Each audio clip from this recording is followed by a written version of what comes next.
Are you at your point where you think you've hit your bottom, or maybe that there's just no way you're ever going to feel like things can change? I was like that. I really was. And I want you to know, my name is Bromo, by the way. I want you to know that there is a way out.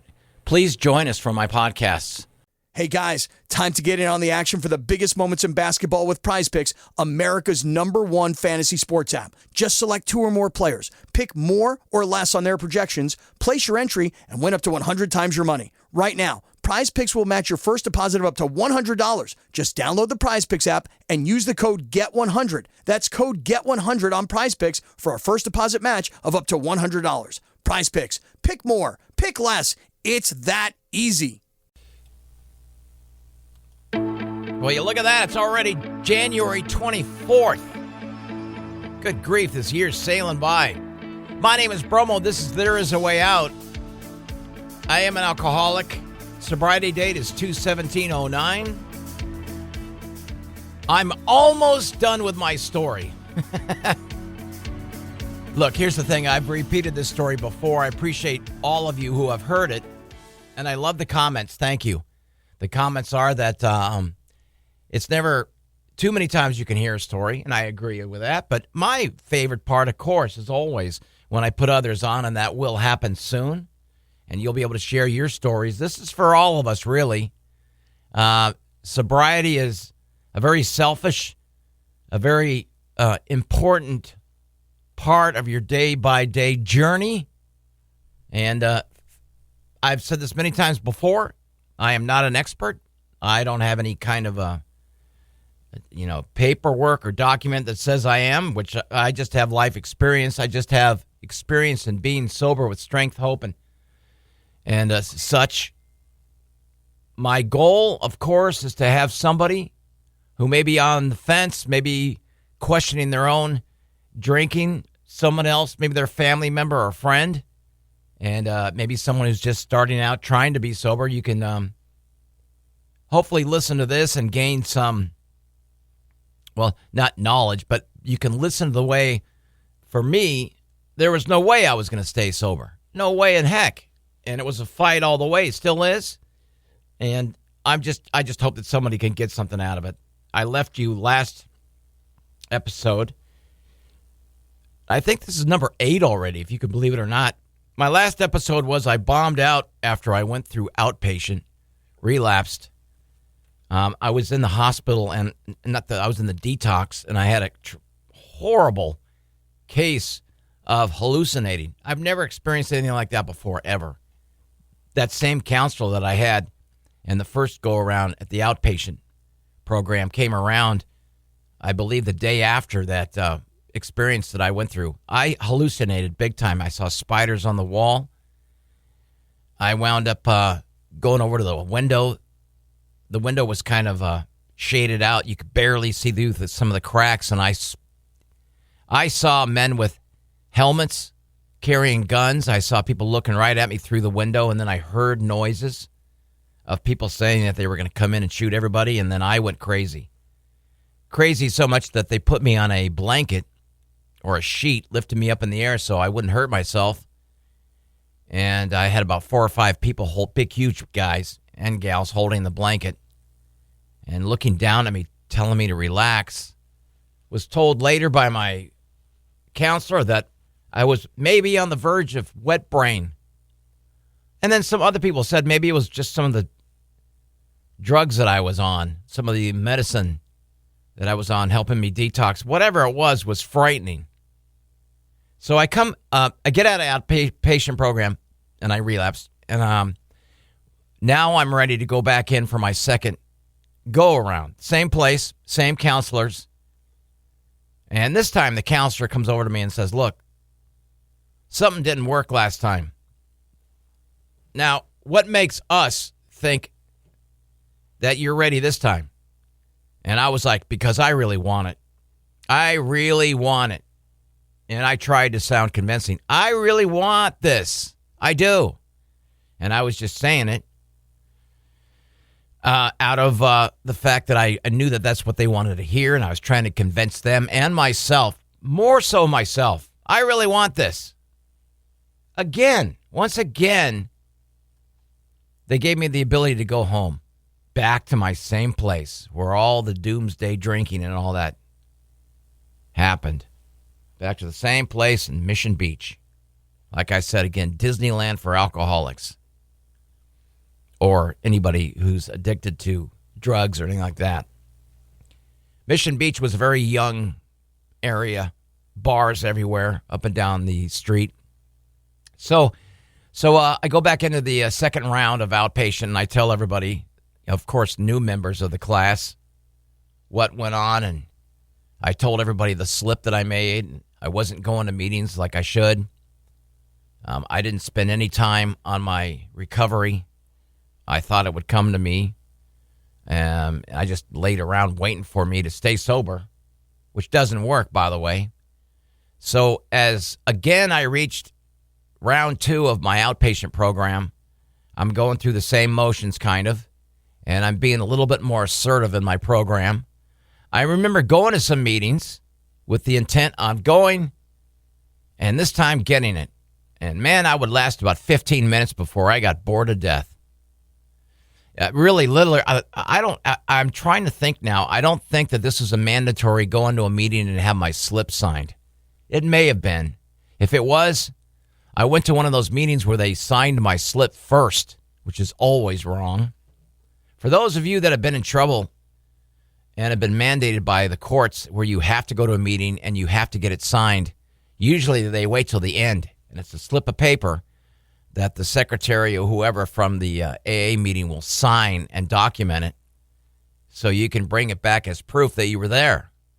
Well, I was going to these meetings walking from my condo, which was about a mile away, and walk up the stairs to this AA meeting place and get my paper signed first, last about 15 minutes with my cup of coffee, which got cold quick, get bored.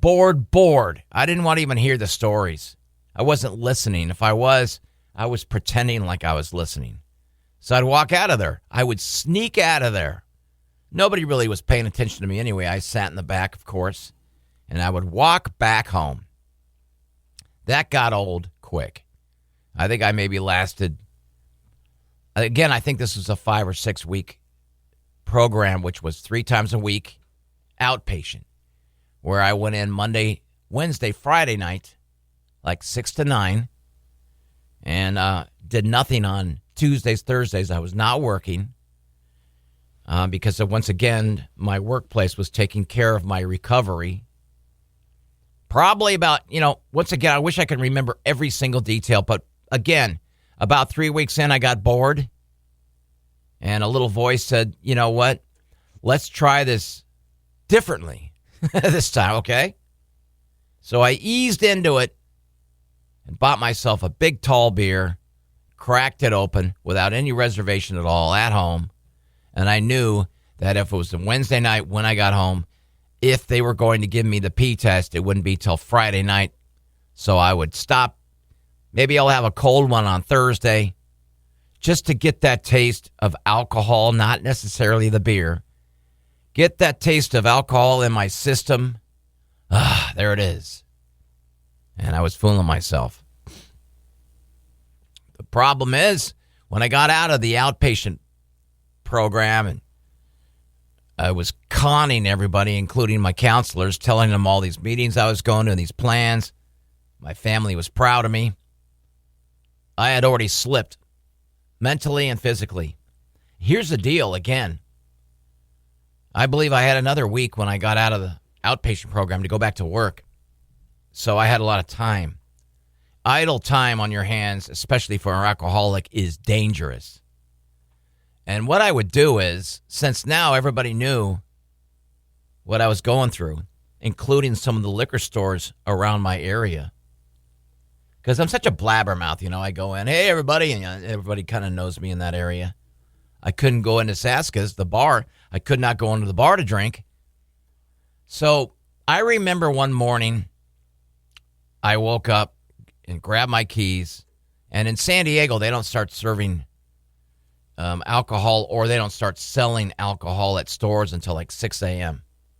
And I remember, like a thief in the night, or like a thief in the early morning, I walked through the alleyways so nobody would see me. And then I'd go into the store and I'd buy the most goofiest stuff to make it look like I wasn't an alcoholic. For instance, I'd buy like a broom, maybe some carpet cleaning soap, and a big old bottle of vodka. And one time I went in there like a thief in the morning, thief in the night, through the alleyways into the store, brought those items over, and I was about $5 short, maybe $10 short. And I looked at the gal who's looking straight at me, and I go, well, look, maybe I don't. I said to myself, look, maybe I don't need. Yeah, maybe I don't need the shampoo stuff for my carpets. And I don't really need the. Yeah, she's looking at me. Yeah, I know what you need. I'll just take this, and paid for my alcohol. And she knew. She could tell I was. She could tell I had a problem. I wrapped that baby up, that bottle, along with maybe a big, huge, tall boy of beer, one can, and I walked back to my apartment so nobody could see me and start drinking again. And this time I was hitting it pretty hard. Well, I was back to the normal pattern, let's say, but now I'm hiding. I am watching my back everywhere. And when I do go back to work, finally, I am lying through my teeth again. I am hoping that nobody catches any smell on me. I'm continuing to work like I do, but I'm starting to call in sick now a little bit more. And I had never done that before. I don't like calling in sick. I love my work. I love my job. But man, I started calling in sick. And then when the sickness calls came in, I would plan on like maybe on a Tuesday. Well, just to show them I'm sick, I better call in on a Wednesday. Well, just to make sure that I'm feeling better, I better call in. Hey, look, they would say, why don't you just take the rest of the week off? Make sure you're better. And, red flags came up among my fellow employees when I was calling in sick. The rumors were that I was drinking again, and they were right. I came back to work to try to act like my normal self and try to pretend like, oh, yeah, I feel great. Oh, yeah, I've been sober now such and such days. It's wonderful. And I would go in and talk to that traffic reporter, the one that's been sober for so long, and lie through my teeth. Oh, the meetings are wonderful. Oh, I am learning so much. The other day I heard blah, blah, blah, blah, and I would lie and make up some story.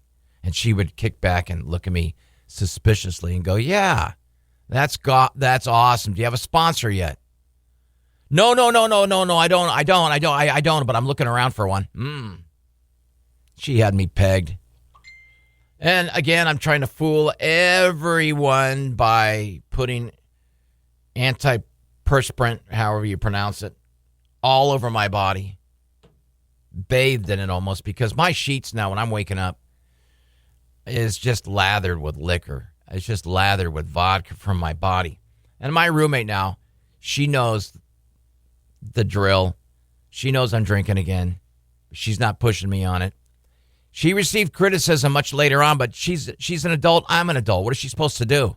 I'm barely paying rent and barely making it with day by day spending I don't know how much money on alcohol. Again, now I feel like I'm being suffocated because that bar scene is taken away from me unless I go somewhere else where nobody knows who I am. I'm almost getting tired of lying, but I got to have it. I have to have it really, really bad. And so that pattern happened until I became in a funk. And I, again, collapsed. And I was sent to the hospital and dried up, so to speak, became hydrated, I guess you would say. We talked about what to do when I got out. We said we can't go to the same outpatient program as somebody suggested that I go to a 28-day, we call them 28-day spin dry. I went to a place called Scripps McDonald Center. Now, this is a facility where you stay. You don't get to go home. Pretty nice place. It was a hospital, but they looked like little hotel rooms. I had a roommate, but I went in right before Christmas, I believe. Maybe right after. I went in, and I had my stuff packed. And it was it was a lot scary. Because now I'm staying over there for 28 days. There's no way now I'm going to relapse here unless I leave the facility outright. And my mom and my stepdad would come out to see me once a week. And at this point, my mom was really, really weak and having a real tough time getting around. But she wanted to come see her son, me. She wanted to come and hear my lies about how, Mom, I'm in the right place. I'm going to get better. I'm done. I am done. This is my bottom. I promise she'd be part of my program. And now in this Scripps McDonald Center, we went through the steps for the first time really in my life, but we only went through steps 1 through 4. And we had a new set of counselors. And we'd sit around in a small circle and talk about our lives, whatever assignments they gave us. I know that they strictly told us a couple things. A, 1, if they ask you how you're feeling, don't joke about saying, I feel like taking my life. Because if you do, they don't take that as a joke. They will take you away and wrap you up in what they called a love me jacket, and they will observe you for like 48 hours. So don't even joke about it. It's a serious thing, and it should be. But sitting around in this room of a circle of people, a little bit more intense than the outpatient program ones, we talked about our lives and why we drank. And, it became more of a breaking down how each person was doing mentally and physically. We had some games we would play outside. We had music therapy was one of our classes. Yeah. They had some instruments, and we would go and, we'd wake up at a certain time. The guys would eat in one corner of the hospital area. The women would eat in another corner. The women, of course, had their rooms they stayed in. We had ours. I might be wrong. I forget what it was called, but they gave us a little pill to help us go to sleep, and that was like the highlight of the day. And that worked for just a little bit. But, man, that got old because I got used to it. My body absorbed it, wanted more, but they're not going to give you any more. The food was good. All of that was good. And I remember once, one of my first 3 or 4 days in this hospital, this doctor, this guy comes over and he says, hey, Dr. such and such wants to see you in the back. I'm like, okay, because we had just taken medical exams and all that when we first entered the hospital. Maybe this was day 3 or so. I don't know. Hey, a guy wants to see you in the back. I go back there, and this doctor goes, look, in layman's terms, I'm going to show you something. This is where your liver is at. If you go past this, your liver ain't coming back. In other words, we caught you at the right time. You don't have much more drinking in your life. And just wanted to show you this and show you how close you are to going over this, past this line and never coming back. And that shocked me a little bit. That shocked me a lot.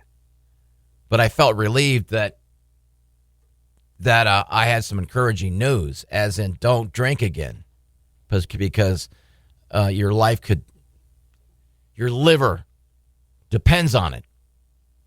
Went through these days of 28 days, going outside and playing volleyball or whatever we played, some sort of exercise. They had a ping pong table